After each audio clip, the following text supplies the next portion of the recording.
Hey ho, let's go.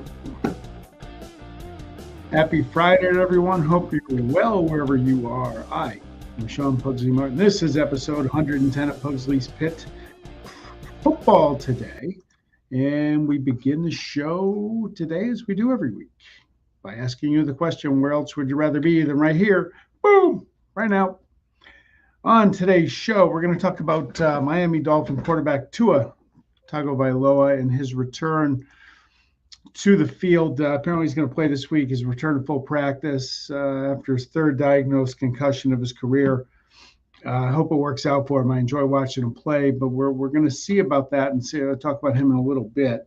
And then we're going to get into the My World segment, which we may go to first. I think we're going to open with that.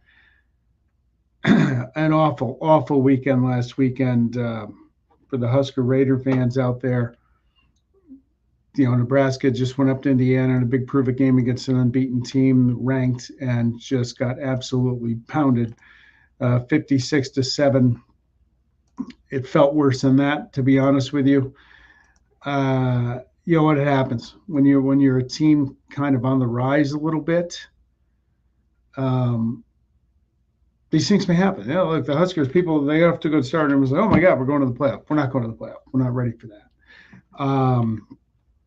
So now what, right? You get pounded at IU, and then now we go to Ohio State.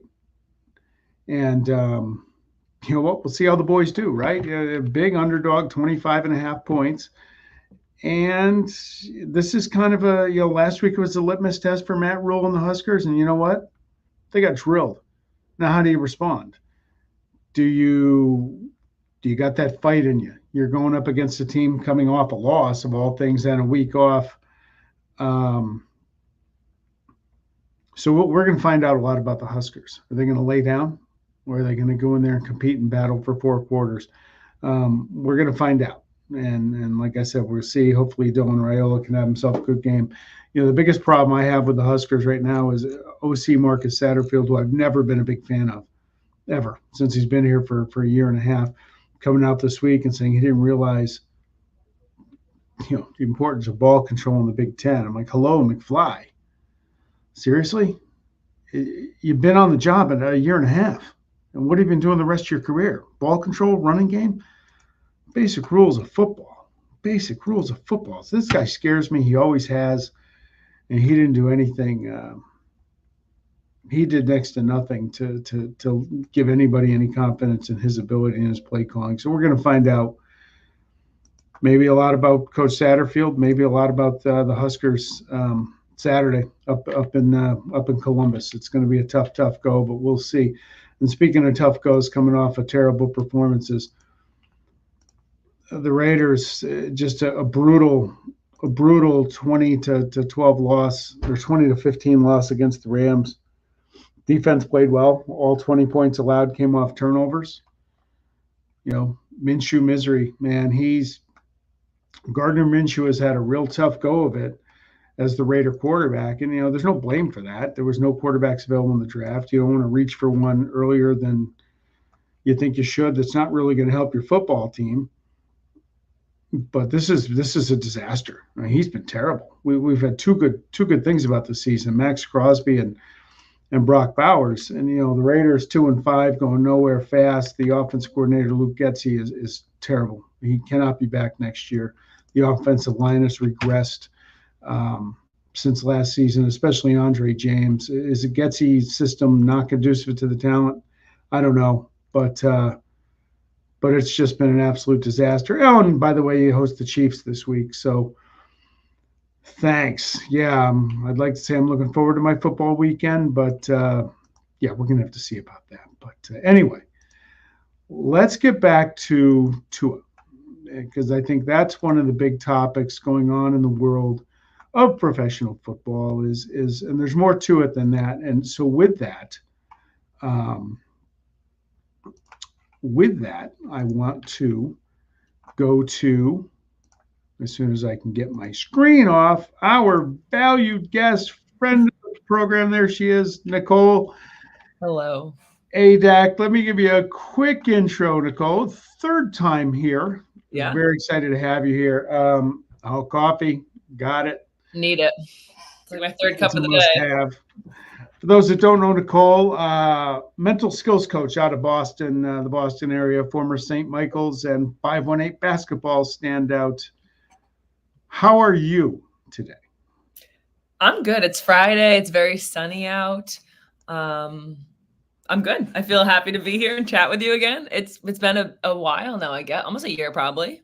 It probably has, yeah, since you gave me therapy on being kind of a crazy sports fan. And that's right.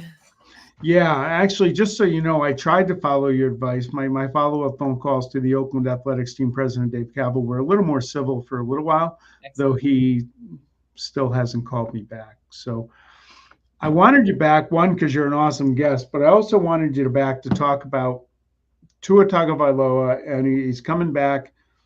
And one of the things I have, the media, a lot of people are saying after his last concussion, he's got to retire. I'm like, well, I don't think that's anyone's job really other than him or maybe his family to tell him that.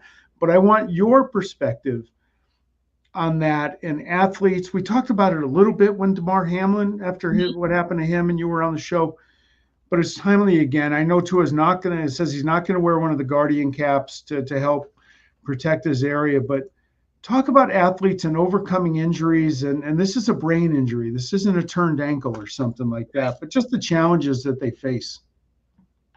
Yeah. And we did talk about this a little bit when Damar Hamlin had his incident on the field. And I said this last time, and I'll kind of say it again, which means I really believe it, is that these athletes are human first. And I think it's hard because I'm split. On one hand, I'm like, okay, these athletes want to compete. They're elite. It's their profession. It's what they've worked for. They want to be successful, and they're going to push the limits. That's what makes them elite, is that they push limits. Yep. On the other hand, a brain injury is nothing, like you said, like a turned ankle, like that can impact your life permanently. So I feel like there's this like, I'm split, where I really truly believe that it's challenging to have a decisive opinion about what Tua should do, shouldn't do. But I just think that these athletes are put in positions to be really likely to have some serious repercussions. I'm surprised to hear about the guard. He's not, I forget what the actual term is. He's not going to wear that protective piece. Yeah. I almost would, I would wish I could be like, can you tell me why? Yeah. I don't know. I can't imagine it's going to inhibit his game. Maybe something changes. I don't know. I think from my perspective, you covered athletes for a long time. They don't necessarily understand, or they may not focus on the big picture. Right? Tua is 26 years old. Right. He's not thinking about 20 years, 30 years from now. He may not be, at least. But you know what? He's made a pile of money. His family is hopefully secure for a while. But you got to find a way to turn that off, which is the instinct that I think got them to this point in their lives and their careers. So how do you do that? It's really hard. Go ahead. Yeah, go ahead. No, I was going to say that the play he got hurt on earlier this year against Buffalo was a fourth down play. He scrambled, got the first down, could have slid inside the 10 and been up for the next play. Instead, he dove head first. Right. You and I both know in athletics, if you're playing not to get hurt, you're going to get hurt. Okay, so what would you recommend to help someone see just kind of a different mindset than what it comes normally to them? Yeah. Let me first say these like risks that these athletes take have worked out for them in their favor many times. My dad was telling me, and this is before my time, my dad was telling me about John Elway as a quarterback and how he did some like acrobatic move. He was determined to score a touchdown or something. You might know what I'm talking about. I'm like, I don't know. You're speaking. Are you calling me old? No, my dad, I'm just not. I haven't followed football my whole life. But, okay. But my dad, he dove up into the air and did this acrobatic move, and it worked in his favor. So everyone, if someone were to ask him, was that worth it to take that risk with your physical body in an unfamiliar position in the air, potentially literally paralyzing you? Was it worth it? He would say yes 10 times over because it led to what he ultimately wanted to achieve. Now, if he were to get paralyzed, God forbid, neck down, was it worth it? Absolutely not. So usually these athletes, what makes them elite is also what could lead them down a path of danger. I remember this is very different, but when I was in college, I sprained my ankle, which is like, woo, like big injury. But I was devastated because I had to sit out for like 8 weeks or something during our preseason. And my dad was talking to his friend who works for an NBA team as a scout. And he was saying how the athletes who are like very, very fit, tip top shape, they don't think twice about it sometimes. Like they don't think about the fact, hey, I could land wrong, or this could potentially lead to blank. They're just playing because they believe they're almost like invincible. So I think there's like invincibility that happens with athletes when they hit a certain level. So your question was how would you help an athlete not necessarily play to avoid injury, but be more in tune? And I feel like this is helpful mentally or physically, checking in with yourself throughout the game, like, and throughout practice, throughout the week, throughout the days, throughout the hours, like just checking in with yourself, tuning into your body, noticing. This is where like honestly strength and conditioning comes in, nutrition comes in. We need to make sure we're like hitting our markers with like taking care of our bodies, because our bodies are instrument when we're playing our sport a lot of times, especially for football.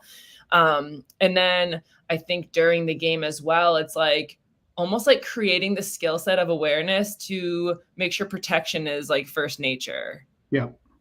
Like I know when I was playing basketball, like taking a charge is a common thing. I became quite a flopper. But so I took a lot of charges, which is very annoying now thinking back. But you take a lot of charges. You're trained when you fall, let your butt be your cushion. Do not put your arms back. Don't land on your wrist. Let your like bottom half absorb that fall. Like you learn how to fall. I remember we would have drills where we learned how to fall backwards. So I never hurt myself playing. But then I played women's league like 6, 7, 8 years later. And I took a charge, which why was I taking a charge in women's league? I will never know, but I did. And guess what I did? I landed backwards like this and I broke my wrist. Oh. Because I wasn't trained anymore on those things. So I feel like part of practice, part of training for these professional athletes, I'm hoping already is, but is to really like learn the proper way to be aggressive, learn the proper way to be body aware. You need to be aware of your body, because if you keep injuring your brain, you're not then going to show up as an athlete. So you're kind of like, you're not helping yourself, setting yourself up for success. So I feel like it should be embedded in the training, learning body awareness. How much of knowing a player might be a risk? How much the coach has got to own that? And I think the Dolphin organization failed him a few years ago. I think it was a game against the Bengals where the doctors missed it, and he clearly was wobbly leaving the field. But how much can he rely on the people who need to protect him to do it during the game? Because you get caught up in the game scenarios. And as a follow-up, were you a LeBron James level flopper?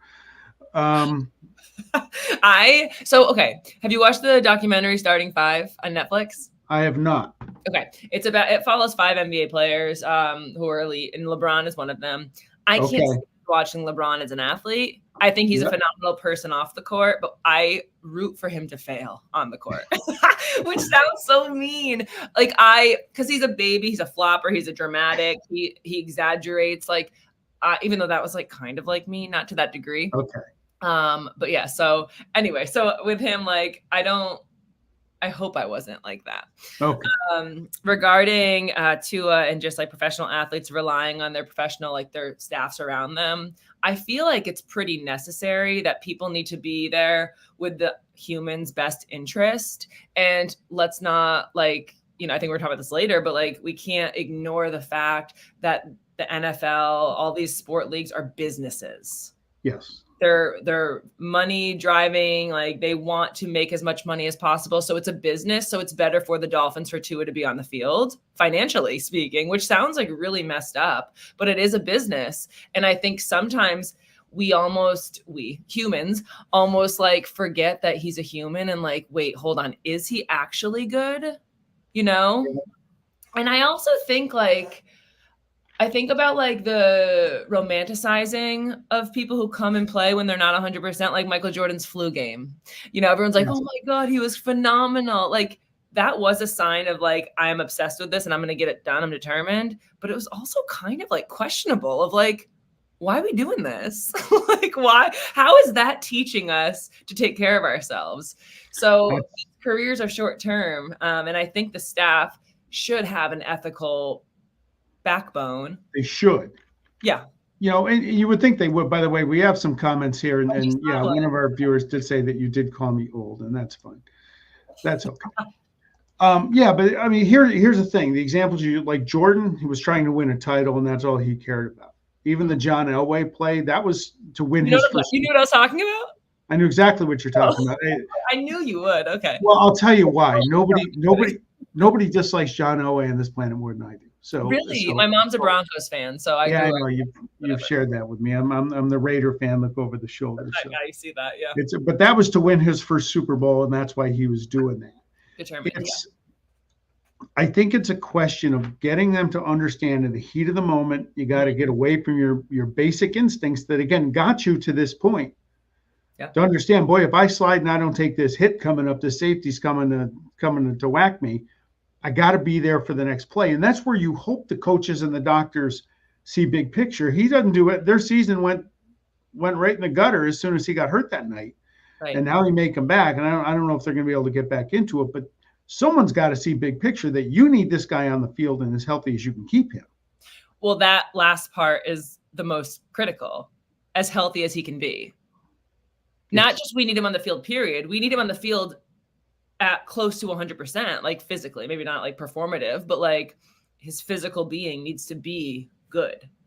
Yeah. Yes, we need him on the field, but if he starts like not performing to his caliber, like that's going to impact the team's performance as well. So I just struggle when people are in a rush to get these athletes back on the field. However, as an athlete or former athlete, I also understand this like urgent. I've worked my butt off for this for so long. This is the time I need to get out there ASAP. And I could even share like an anecdotal story. I've never experienced a diagnosed concussion. I don't think I've ever had a concussion. Like I played basketball. There's fouls called. Like it's not as high contact as something like football. But recently I run now, and recently, a couple of years ago, I broke my hip. And so I couldn't run for, I think ultimately it was like 8 months, which was crazy for me. I'm like totally type A. I need to move my body. So not being able to was like devastating. That being said, I ran on a broken hip for, I would say, probably 2 months before I finally went to the doctor because I couldn't lift my leg up. So I was in my own emotional brain of like, no, I have to keep running because I have a race coming up. I need to be ready for that race. But what I was doing was actually pulling myself in the opposite direction of that race. And I ended up not being able to race because I broke my body. So I feel like it happens, like athletes, like they see injury, discomfort. It's when you're in an emotional state, it's hard to kind of distinct between like, I need to push through this discomfort and hey, this is pain that I should like really stop. And that's where the medical staff, like they do rely on the subjective experience of the athlete, but they also need to make a stance and not be like, well, they're an adult, they'll make a decision. No, you are the adult in this situation. They're the performer. So yeah, it's that's the thing. And again, I mean, you're a fantastic athlete. You're a runner now. So again, you're thinking you can push through. Mm-hmm. And it's the same with, again, the NFL. You're talking about elite. This guy has been a great athlete, presumably since he was a kid. Yeah. What would you say to somebody if, now we don't have access to the medical report, so it's all hypothetical, right? Totally. Yeah. What would you say if I asked you, what advice would you give Tua? Would you ever tell somebody, hey, you gotta, he's 26, you gotta think big picture, or is just 26 years old or living in the now? I think both and. 26 is an adult, so he is old enough to think big picture. Is he perhaps more in his like illogical, emotional brain, especially being injured? Injuries impact, and a brain injury at that. Like it impacts not only your physical health, but your mental, emotional as well. So he's not in a great state. He's not like, so he's not going to be as logical and rational as maybe someone who's not dealing with a concussion or who's a little bit older. So he does need a little bit of guidance along. But this is a great opportunity for him to practice self-reflection and awareness and like talk with a trusted someone and like really analyze, okay, like I actually do this a lot with my clients. I'll ask them if they're like trying to make a decision, whether it's performance-based or something else, transferring, whatever. Do I want to play next season? There's a bunch of things that athletes have to make decisions on. So I'll often say to them, okay, close your eyes and imagine 6 months from now. For this guy, imagine a year from now. Okay. And the first thing I want you to imagine is if you jump back on the field and play. Imagine what plays out. Like, play that tape forward for yourself. What does it look like getting back on the field, playing in those games, moving into the next stage of the season, etc.? And now imagine you take the rest of the season. Are we halfway through the season? I don't even know how far along the season. We're 7 games in, okay, 7 to 17. Okay, so think about taking this next little bit of time for yourself and like really making sure you're 100%. Play that tape forward and kind of helping him come to a decision. Like, if someone tells him you can't play, he's going to be like, oh, screw you, I'm playing. Like, that's kind of like the competitor in him, I'm sure. And again, speculation. But the competitor is like, you tell me I can't, you watch. Yeah. But so no one can tell him as a parent, like, oh, you can't do this. But I think people can guide him to make his own decision. And this may be the therapist in me talking a little bit, because that's kind of what a therapist does. It guides individuals to better understanding themselves and making decisions for themselves. But I think having him really sit back and pause, because there's probably a degree of urgency right now for him. Here, okay, to piggyback on that, the urgency. Do you come across athletes that feel like they're letting down their teammates, brothers and sisters, they call them inside the locker room? Do they feel like they're letting them down as well if they're not out there? Of course. Yeah. I think, and it's both. And I think one, it's like starting quarterback. Like, if you're out there, your team is suffering because their star isn't out there. And there's also, I imagine, I don't know to a specific, I'm not following his team, honestly. I know about him, but I'm not following how they're doing. But I wonder if there's also, I know in college this happens a lot, in high school as well, but there's like a competitive nature of like, what if the backup outperforms me and then I'm done? I need to get back out there because someone else could take my place. And that's scary. So there's also that competitive urgency that comes out, I'm sure. I don't know how his backup is doing. I think you said that they're not doing well. So there's probably more of I'm letting my team down. I'm letting my fans down, letting my family down. What about my contract? There's a lot of questions. But there also could be that like fear of, what if I don't get out there ASAP? What happens then?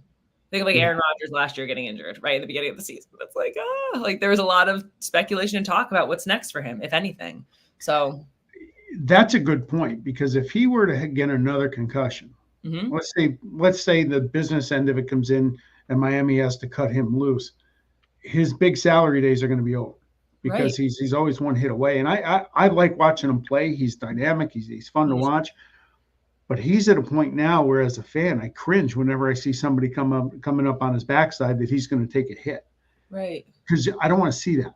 I don't want to see a guy laying on the ground. We talked about the Damar Hamlin thing. It was nauseating. Yeah. It was at a whole level never seen before.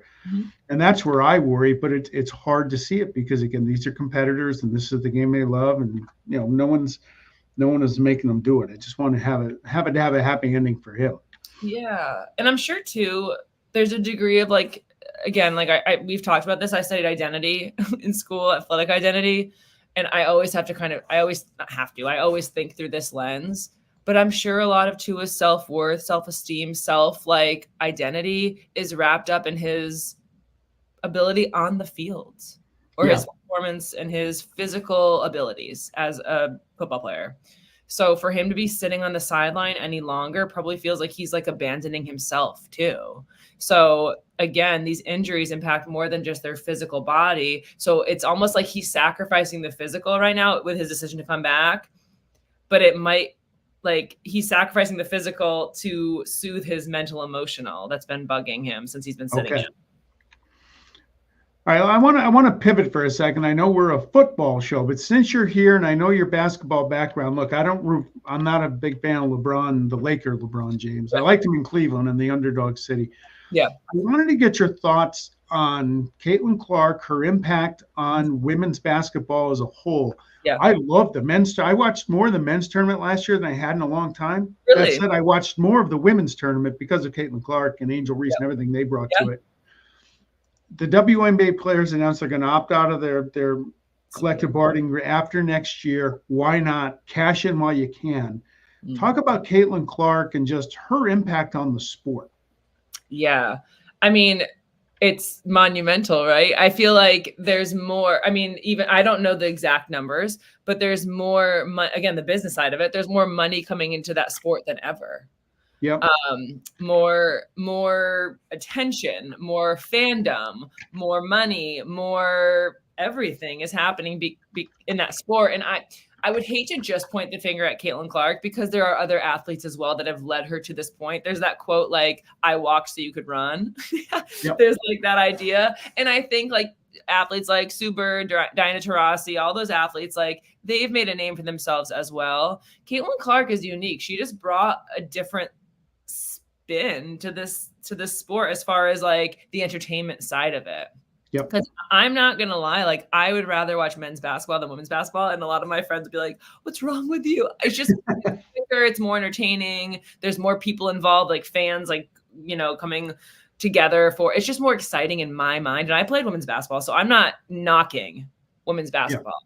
I think part of it is because the sport, it's a different sport, but I think also because there's just more of a business behind it. So there's more excitement in it. So with Caitlin Clark, I feel like she, in a way, she like broke stereotypes, because she doesn't look like this like really athletic person. You look at her, she looks like a normal person. When you see like the NBA All-Stars, they are different breeds, right? They're like these massive men, so tall, so athletic, so like they just, you can tell, like if I were to walk down the street in my neighborhood in Boston and I saw a Celtic walking by, I would know ASAP. It's happened. Okay. I'm like, oh, there's someone. If Caitlin Clark walked by me in the street, I probably wouldn't think like, oh, that is someone. You know what I mean? But her performance is so consistent, so like clutch, that you have to watch. You want to see what happens next. So I think her presence on the basketball court and what she's drawn to the sport is something that's so phenomenal. Like she's a phenom. Do you think there was some resentment toward her last year coming out of the tournament in the first year? I didn't understand it because all the publicity she brought, and look, publicity turns into money over time. Look, they're opting out. I didn't understand that. It seemed like a lot of jealousy toward the person that was magnifying the sport. I was just thinking that, like, unfortunately, she became a controversial figure.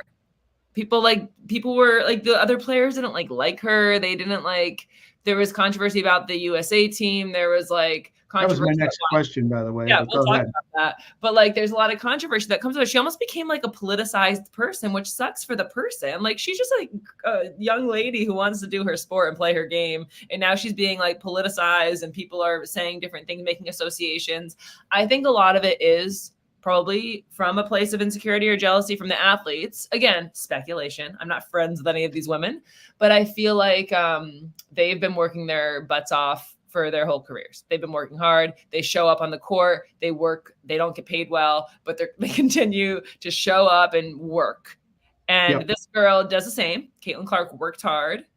I would guess she's not working so much harder than everyone else that she deserves this credit. Like, everyone's working hard, and they probably see her coming in like, what the hell? We've been working hard for decades, and we don't get this. And all of a sudden this one chick comes in and she's getting all these accolades. And like, so I can see like the human side of these athletes being like jealous and confused, but I think we have to look at the bigger picture. They're coworkers. They work for the WNBA, and someone just brought in more money to their business. So it's both. Again, it's both. And it's hard though. Yeah, there was a lot of controversy around her, like jealousy and negative comment, and then plus some fandom and fanatics like you. The Olympics, I thought they missed a big chance because, the women's team was a nice story. The gold medal game was great. Yeah. Right? Really enjoyed it. But if you put Caitlin Clark on that team as the 12th person, no disrespect to Diana Taurasi, she had 5 Olympic gold medals. And it's time. You gotta look ahead. The next generation. Yeah. I think that the U.S. women's basketball team would have been one of the top stories, that not just one of the nice stories. They would have been one of the top ones because of Caitlin Clark. I don't understand why they didn't put her on that team, even in a 12th person role. I struggle with this one because on one hand, she was a phenomenal college basketball player. She hadn't yet shown that she's one of the best in the world, in the country, in the world, in the professionals. The timing was odd. Like I forget the exact timing, but she didn't have the greatest start of her rookie year. she had to like feel her way through, and then she became the athlete we all know her to be. But the first part of the season, she was like growing pains. She was figuring it out. It was tough. I think girls had it out for her. And I think that she just like had a hard start. So for her to just join this team without having like proven herself professionally yet is tough. However, I know the men's team in the past has had college level athletes come in. It was the dream team. They had those Leitner, and right, he was on the team. He had to carry everyone's luggage from the bus to the hotel room and all that stuff. Little rookie hazing going. Yeah, that's the greatest team ever, and he was there. They didn't need whoever the 12th person was, Taurasi, I'm using, whoever else. They didn't need them to win the gold. Okay. Right. So that's where I thought they just missed a big time opportunity to steal that spotlight. Are you thinking like financially, like again, the business side of it? Yes. Yeah. Absolutely. Yeah. I think if you're looking in terms of money and business, yes, they missed an opportunity. If you're looking in terms of like deserving positions on an Olympic level team, I think they made the decision they made. I think she's one of the best players in the women's game right now, for sure, if not the best. Yeah. Being said, at that time, she hadn't proven herself yet. Yeah, you're right, because she couldn't even go to the camp, the USA camp, because they were still playing in the NCAA tournament. Right. I was on Levac and Gaz here in Albany a few months ago, and we talked about it, and we started talking about the next Olympic Games. I think two of the highlighted athletes, assuming they're healthy, of the whole Olympics are going to be Caitlin Clark and Angel Reese. They're a perfect blend to go against each other. Yeah. They're like a new brand of women's basketball. And my dad likened it a little bit. My dad and I talk about him a lot, manager, but we've watched the documentary about Larry Bird and Magic Johnson like 1,000 times. And it's kind of like the new iteration of that, where they are competitors on the court. They're very different. They approach the game differently. They speak differently.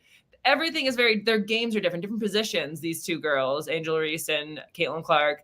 But they speak with respect because they know the other is worthy of that respect, and they're changing the game. So yeah, I would agree with you that next iteration of the USA basketball team, women's basketball team, I hope it would highlight them. Yeah, I hope so. Yeah. You hope so. All right, look, Nicole, I really appreciate you coming on. Thanks again. Always great talking to you, and hopefully we'll get you back here soon. Yeah, thanks, Sean. I have a question for you. Go ahead. How are your Raiders doing? I haven't been following them. How are you doing emotionally? Do you need help? I'm not good. Okay. I'm not good. I mean, I've turned off more games this year, too, than I have in the last 20 years of sheer misery. Wow. That's just a lot. Yeah, and the hard part is my kids are enjoying watching football now. Yeah. Oh, that's fun. They want to see the game, and I gotta. Every now and then you hear dad language. I'm like, I know, I can't help it. Okay, it's hysterical. It's painful. This is only an opportunity for you to get stronger and more resilient. So congratulations on this opportunity. No, I'm done. And then you bring John Elway to the party today, and John Elway is just. What if is this jealousy like the girls in the WNBA? I'm curious now. Jealousy. No, it's not jealousy. It's just agony. Okay, agony. It's agony. Can you agree to cheer on the Yankees tonight? I picked them in my baseball podcast. I picked them to win the series. So yeah, I want to look smarter than I really am. So I will root for the Yankees. And one of my boys is a Yankee fan. So okay, I'm like a big Yankees fan. Okay. Yeah, and I live in Boston. Good times. Yeah. I didn't realize that. Yes, that's like the one New York team I'm really like. I follow them I follow everything. So you can walk through Quincy Market this afternoon in your Aaron Judge pinstripe jersey without hanging up over there. I'm prepared. Yeah. Could you wear it through Quincy Market without any catcalls or comments? People have softened up over the years, I think, because some people might look at me and be like, "What are you doing?" But most people just kind of like don't say anything. I see Yankees hats sometimes in this neighborhood, and I'm like, "Hey!" Like I get all excited. But yet the Yankee hat is also like a brand. It's not really always a team, thing. So I don't know. But anyways, go Yankees. Here's a comment from someone I know just trying to irritate me. John Elway was the best ever. He's not. But I like this comment better. So yeah. Great, Joe. I appreciate that. So appreciate the our friends in Massachusetts, actually, big Red Sox fan type on that. So oh, wow. on that note, good luck to the Yankees. That's right. All right. We'll catch up to you. We'll catch up to you next time. That sounds good. Good to see you as always. All right. Enjoy your day. Happy Friday. You too. Get back to that coffee. Yeah. See ya. Bye now. Bye. All right. On that note, shameless plug. Hey, buy my books. Dear Leah Manoa, Letters from Daddy, available on Amazon. A book I wrote to my boys a few years ago, based on my life experiences, how they could learn from my mistakes, and a few of the successes that I've had. And also released this past spring, The Three Bulls, through the Saratoga Springs Publishing Company. My first children's book. Actually, I have a book signing coming up in Saratoga in a couple of weeks. I'm pretty excited about. So, on that note, let's hope Tua gets through this week pretty well. Maybe get a Dolphins a win, and all that good stuff. And Raiders, Huskers. You heard it. You heard it from the mental health coach. You got to help me out. You got to help my disposition. Get me through the week and give me one upset. Just give me one. Two would be better, but one's good too. Thanks a bunch for joining us, and we will see you all next week.